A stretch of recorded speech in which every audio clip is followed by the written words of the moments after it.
Hello and welcome, everybody out there in Union Arena Land. We are joined with Valdy, who finished 7th place overall at Dallas, nope, not Dallas, Orlando Yep. Regionals. There we Valdy, go. Of thank you so much for joining me here today.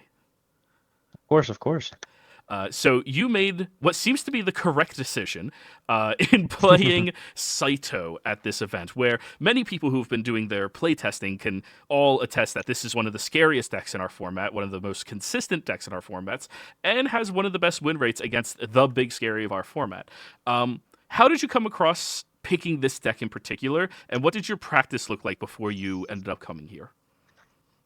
So, funny story, when Kenshin dropped, I knew I was gonna play either red or purple. I didn't know which one yet.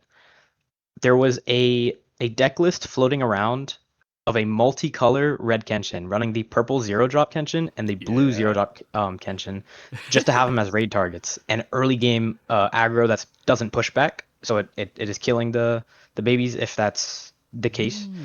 But I was testing Okay. that deck out for so long, and it worked really good into Red Kenshin, but into the into any other deck, it wasn't the best. Yeah. So I was like, okay. I was testing Hajime. I'm like, I really like how this plays. I like the removal of it. And then Kaiju comes out, and I'm like, okay, I really like Mina. And I actually read Kaiju number 8. So I was like, okay, it's an IP I enjoy. Kenshin I haven't seen. So I tested out Mina, and I'm like, wow, this deck is like really powerful. I like this. However, there's not really much removal. It's just the resting. Mm-hmm. And active triggers in this game are, I think, one of the best triggers aside from special, of course. Yeah. But yeah, it just like all my opponent needs is an active trigger to basically kill my momentum in a sense. And Mm-hmm. so I was like, at the end of the day, I was stuck between Mina and Hajime, and I'm like, I gotta go with something that's removing off the board because I don't want um I don't want them to hit an active trigger and then they active their impact and I have 1 life and then that's game, you know what I mean? So Yeah. I was like, I want to play this deck. It was consistent. It's got the search power. Definitely got the search power. It's all there. It's got the filtering it needs and the 3 drop Hajime. That card, or the Bako as well in Mina. That card I think is like one of the best cards in the deck. The blue color Along with the trigger two from AP. Kirito. Yeah, yeah. Yep. Yeah, And the 2 AP Kenshin as well. I really like yeah, that card. It's just active, free, play something else. It's basically you just spent the 2 AP, but you played you played a 4K inactive with it. So, yeah. um, but yeah, that the removal was what I needed, and that's what had me decide to play Hajime. Nice. And I assume you put in a tremendous amount of reps with the deck before you ended up going. Oh yeah, I was testing. I want to say since probably the week after Kaiju dropped, because I was on and off with Mina and Saito. So I did like a week full with Mina testing, and then a week with Saito, and then I stuck with Saito towards the end. And then actually, the funny enough, the week before regionals, um, I had a ton of like finals for my classes. So like Monday through Wednesday, I had like no testing, and then I had to test all day Thursday and all day Friday, and then we had the 3v3s on Saturday, of course, and then the main event on Sunday. So I spent those 2 days fully just playing the deck in and out, whatever, playing as many hands as possible, even putting my raids on the bottom of the deck and still trying to play with it and just to see. Yeah. So What happens it definitely if? helps. Yeah, exactly. Yeah, that is one of those things that a lot of people don't really play to their advantages. Like, how do you win without your raids? Because I play a lot of decks that are, if I don't see my raid, GG, I lose. But Right. how do you figure that out? And that is a very good thing to be practicing for anybody out there. Right. Before we started recording, you had mentioned to me that you played Pokemon, which tells me why you play fun ofs, as I like to call them. Right. Can you go over your 2 fun ofs that you have in here? Because not many Kenshin players are playing either of these cards. Yeah, so the we'll go over the zero drop first, the AG. Mhm. The switch resting energy generator. It's in almost every IP that they've dropped, every set. This card I think sucks. Yeah. However, it's super helpful to not brick because I've gotten those games where I'll have an AG, the 2 energy Kenshin, and everything else is 3 or more, and I just have to, even if I brick, I don't draw into anything. I can still play the turn, whether I'm first, second, whatever. I can still play it out. So. That's just to help bricking wise. And then the Sanosuke, I added that because I think the 4-drop Hajime, which is what I took out for it from the starter deck, Mhm. it's a draw trigger. I think it's when attacking ability isn't really used. Again, it's another 4K body, so 4 energy, 4K, nothing changed there. It's just not the raid target, which I think is fine. Haven't had that problem with this deck too often, and I didn't have that problem at all with this deck during this regional. So the Sanosuke, when played, I only have this card in the deck for the if I were to go against Sukuna and the active Mm. trigger. Because I think again, like I was saying before, the active triggers are one of the best triggers aside from specials, and I think the I would any day prefer the active trigger over the draw trigger from the starter deck Hajime. So funny enough though, I only went into one Sukuna and he found no UG raid targets. So I I mean, never ended up having to get to pop a shrine with it. so many people who watch my channel know that I am a huge Sukuna hater. So I am very excited. Sorry for the person who lost, but I'm so glad the deck lost. Uh, that's just me, though. Speaking of matchups, though, do you mind going over all of your matchups as you climb through the ladder? Like, what did you see? Because after talking to quite a few people, it seems like the format was incredibly diverse, and it wasn't until you got to like the last two 100%. rounds that it was like purple Kenshin, red Kenshin, every other seat. 100%. It was super diverse. Diverse, but somehow like over half of my games were against the same two decks. So my round one was against a yellow Mina. Ooh. Um, the my opponent had told me that he hadn't touched the game in about 3 days prior, and I was like, okay, this will be interesting. So, um, but obviously I didn't know his hand or anything, but I think he played it out fine. He just didn't end up seeing any Mina raids. Mm. So he saw no Mina raids, and so the deck without that, the deck really has not much power. Um, Yeah. and so that was my first game. So I'd won that game. My second game was against Blue Bleach with Rukia and Ichigo. Mm. That deck I haven't played against since I want to say Lancelot was like still meta. Like Did that was the did they last time have I played tested against that deck. did they have the binder cards? They did. They did have the binder Oh, cards. I haven't played against that version of it yet. Yeah. So not only was the last time I tested against it so long ago, it didn't have the binder cards at the time. So I was testing against this deck that I knew the raid effects and the what the zero drops do, but that's really it. That's Yeah. all I really knew. So I didn't know what any of the binder cards did. It was mainly searches though, from what I remember. Yeah. And yeah, that game I'd got as well because I just 6-drop Hajime, snipe the Rukia, get her off the board as quick as possible. Yeah. The Um, turn she hits the and yeah, board, that she goes helped me get away. the game. Exactly. That's exactly what happened. So, and my round three was a mirror match, first mirror match. Ooh. It was actually against one of my buddies down in Miami. So we played it out, and he ended up just not seeing enough 6-drops. I think I saw about three, and he saw about one or two, and yeah, that's to me. I feel like that's how the mirror matches go. It's just who's got the better life and who's seeing the 6-drops Yeah. first. To So be fair, I think no matter what you're playing against, if you raid three of the six drops, you're probably going to win. right, In my experience, it's pretty good. it's right.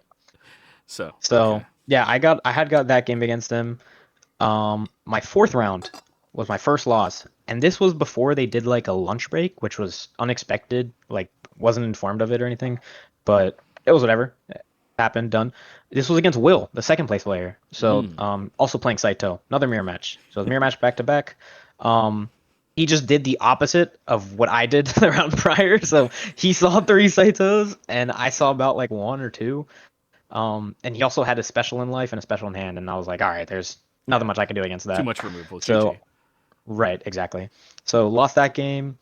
Had our lunch break where I still didn't eat, and then fifth round was another blue bleach, Rukia and Ichigo. Okay. Now, yeah, I was surprised to see two. I was so super surprised.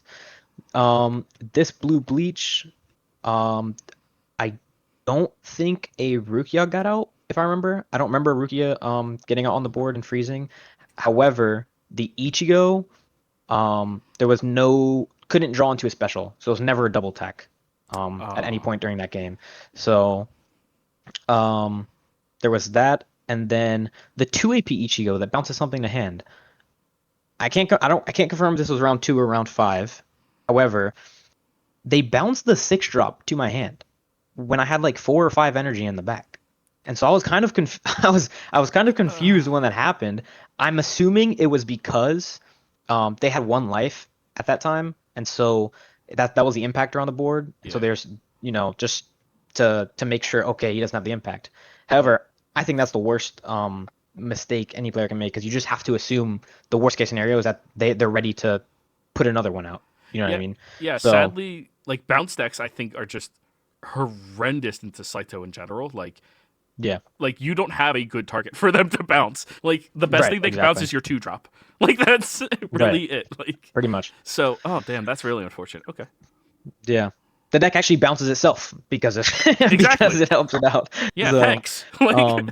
yeah, exactly. But yeah, so round 6, after Blue Bleach, I had won that. Was against Sukuna, my first Sukuna of the day. Mm, Um, and like I said, before we started, that Sukuna player just ended up not seeing any UG raid targets from what it seemed. They had the Nobars, the Takumas on the board, but no UGs. I think there was one Sukuna got out and it got sniped immediately. Um, so there, yeah, that was a tough game for my opponent, but yeah, right. it was quick. And then round 7 was a mirror match against another Saito. So this was the third Saito of the day. Yeah. Yeah. Um, I don't remember this match fully, but I know I won. So that's what mattered. um, but yeah, I don't remember it being crazy or anything. Like I don't remember it being close. Or it being like a flawless, but I think it was just a normal game, and I ended up just seeing what I needed for game. And then round 8, this was Toguro. Mm, Creamy was his name. I believe he top 16. yeah. Um, Shout out Creamy. We love him. He's so great.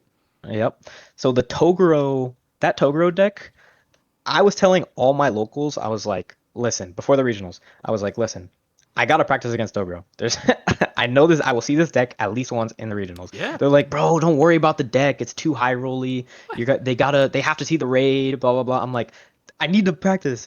And so the one guy that had Toguro built at my locals, he helped me playtest about twice. Shout out Tony, and um he helped me learn basically what to snipe against that deck. And Mm, I was getting rid of the Toguro that's helps like sideline stuff on the field, so he had to play another one. And then um, I knew once I got the 6 drop Hajime out, he was gonna get the Toguro out next turn. I assumed it. I was like, there's again worst case scenario, you got to assume. yeah. So he did. That's what happened. He got the Toguro out, reduced everything, popped the 6 drop Hajime, and then it was damage 3 impact. I had the 2 cost Hajime that plays as a 0, and the raid 4 drop Hajime on my front line. Huh. He has a fun I line of was like, fast. I was like, I'll block with the 2 drop. I'll take the impact. That's fine. Really? I was not taking damage 3. I was too scared. Yeah. And but he only had two bodies on the board. It was the Toguro and the Karasu, the other raid, I believe. Mm, Um, so I took 2 life there. It was a what was it? I want to say it was like a draw and a get, maybe. Yeah, draw trigger and a get trigger. It wasn't anything crazy. But then it came to me. I was ready. I had a double energy, a special, and another 6 drop in hand. And I was like, boom, double energy, pop that, raid the 6 drop, snipe, and then take 4. I had what I needed to get it. At the end, I don't remember what it was exactly. I got 4 on the front line, and then was 3, and then including a snipe in the back. So I sniped, impact. It was first life, and there was 4 life left. So I had to hope there was no special. Pretty much, it was no special or no purple color trigger because it was purple deck as well. And it was ended up just being like a draw, raid, Karasu with no Karasu on board. Um, no trigger, no trigger. And so I was like, that got me the game. Last 4 life. And yeah, that was last round. I was stressing because I was like, it was last round. I didn't know um if what it was gonna be. So, and I was not expecting top 8, to be honest. I knew after that win I would top 16, but getting 7th was like, I was super surprised. I didn't expect it. Yeah, I So, mean, but I'm you were grateful. yeah 7th place. That is, I mean, your only loss was to 2nd place, so top 10 guaranteed. I think, right? Given his statistics. Yeah, I think so. Okay, so yeah, we definitely take top 7. That's top 8. Let's go. That's huge. Exactly. Congratulations It's on a that. gold card. It's a gold Yeah. card. Oh, we love the pretty So cards. That's why we played this game. shiny cardboard. Exactly. Yep. Love the shiny cardboard. So, knowing what you played against and knowing what you know now, if you could jump into a time machine and make any changes to this deck, would you make any? And if so, which ones? Mm, I mean, no, and knowing like the decks I was gonna face against as well, like Yes. knowing my matchups. Yeah, And yeah. okay, I probably would have just taken out the Sanosuke and played another,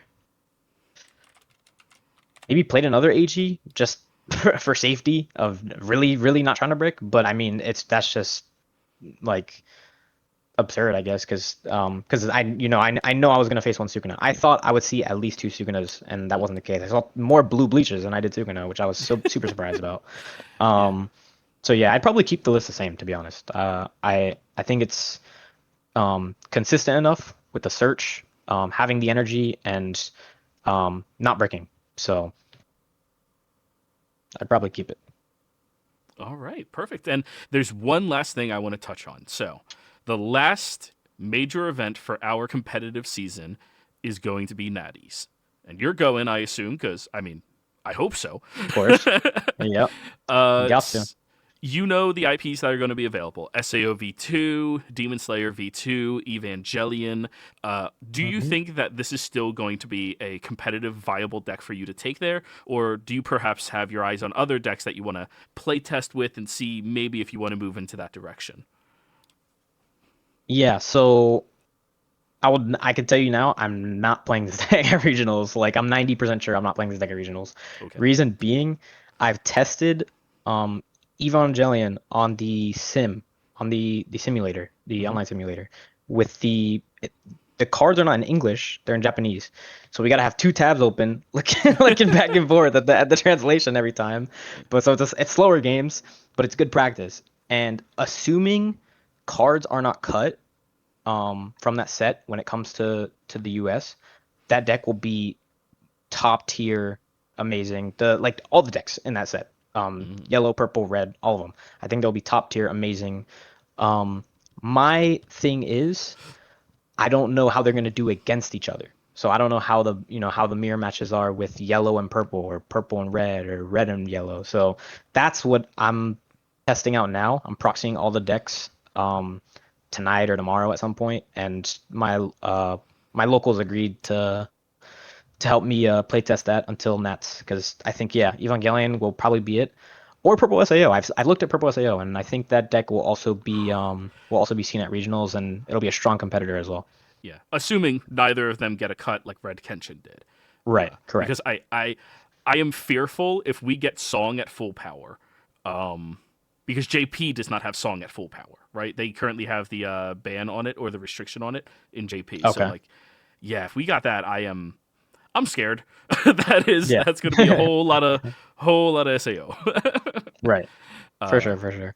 but I think that covers everything I wanted to talk about. So thank you so much for taking the time to do this with me, man. I really do Of course, appreciate thank it. you. Congratulations again. I hope I get to interview you again after Natties for top 8ing or Of top course. 16ing. Let's hope, But let's hope. shout somebody out. Who do you want to shout out? Sure. I'm gonna give a shout out to Artie Spigardi in 12th place. We're going to Vegas together. Let's go. I'm gonna give a shout out to my coaches and the people who taught me the game. Shout out to Willoy and shout out to Tony and shout out to third place David, another local player. And he ended up doing better and with Sukuna. He was a Sukuna player. So definitely definitely interesting to see him top four. But it was good. It was good. Good feelings all around. So we're going to Vegas with him as well. And I'll shout out my LGS Prodigy Games and Double Infinity. Shout out to you guys. So I appreciate Awesome. y'all for giving us the time to play test and practice all the time and helping out with everything. So Yeah, amazing job for all of that. Thank you all very much. Hope you enjoyed the video and look out for the next interview. See you around.